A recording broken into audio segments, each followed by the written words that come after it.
கச்சத்தீவை மாநில அரசுதான் தாரை வார்த்தது என்ற தவறான தகவல்கள் பரப்பப்படுவதாக முதலமைச்சர் ஸ்டாலின் தெரிவித்துள்ளார்.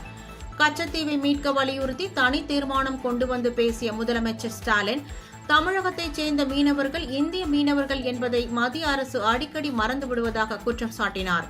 பிரதமர் மோடி ஆட்சிக்கு வரும்போது மீனவர்கள் தாக்கப்பட மாட்டார்கள் என்று கூறினார்.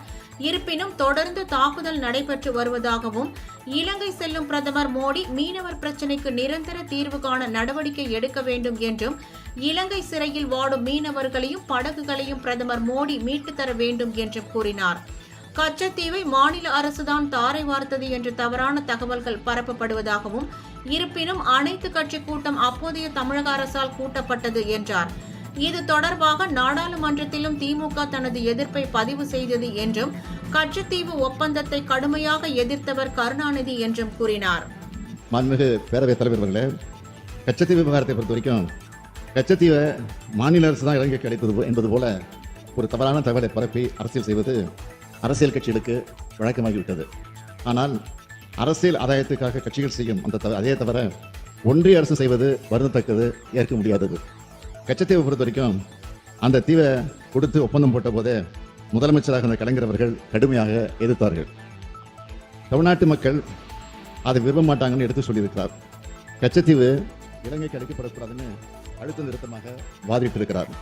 அன்றைக்கு இருந்த திமுக எம்பிக்கள் இரா செழியன், எஸ் மாரிசாமி ஆகியோர் நாடாளுமன்றத்திலே கடுமையாக எதிர்த்திருக்கிறாங்க. அதையும் மீறி கச்சத்தீவு ஒப்பந்தம் 28/6/1974 அன்று கையெழுத்தானவுடன் மறுநாளே, அதாவது 29/6/1974 அன்று அனைத்து கட்சி கூட்டத்தை தலைமைச் செயலகத்தில் கூட்டி இதை கண்டித்து தீர்மானம் நிறைவேற்றி அன்றைய தினமே பிரதமருக்கும் கடிதம் எழுதினார். அந்த கடிதத்தில் I am constrained to express our deep disappointment over the recent Indo Sri Lanka அக்ரிமெண்ட்னு குறிப்பிட்டிருக்கிறார்.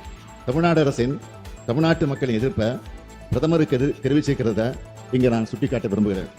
அப்பவே 21/8/1974 அன்று இந்தியாவுக்கு சொந்தமானதும் தமிழ்நாட்டுக்கு நெருங்கிய உரிமைகள் கொண்டதுமான கச்சத்தீவு பிரச்சனையில் மத்திய அரசு எடுத்துள்ள முடிவு பற்றி இந்த பேரவை தனது ஆழ்ந்த வருத்தத்தை தெரிவித்துக் கொள்கிறது. மத்திய அரசு இதை பரிசீலனை செஞ்சு கச்சத்தீவின் மீது இந்தியாவுக்கு அரசுரிமை இருக்கும் வகையில் இலங்கை அரசுடன் செய்து கொண்டுள்ள ஒப்பந்தத்தை திருத்தி அமைக்க முயற்சி எடுத்து தமிழ்நாட்டு மக்களின் உணர்வுகளுக்கு மதிப்பளிக்க வேண்டும் என்கிறது அரசினுடைய தனி தீர்மானத்தை முன்மொழிந்து நிறைவேற்றினவர் நம்முடைய முதலமைச்சராக இருந்த தலைவர் கலைஞர் அவர்கள்தான்.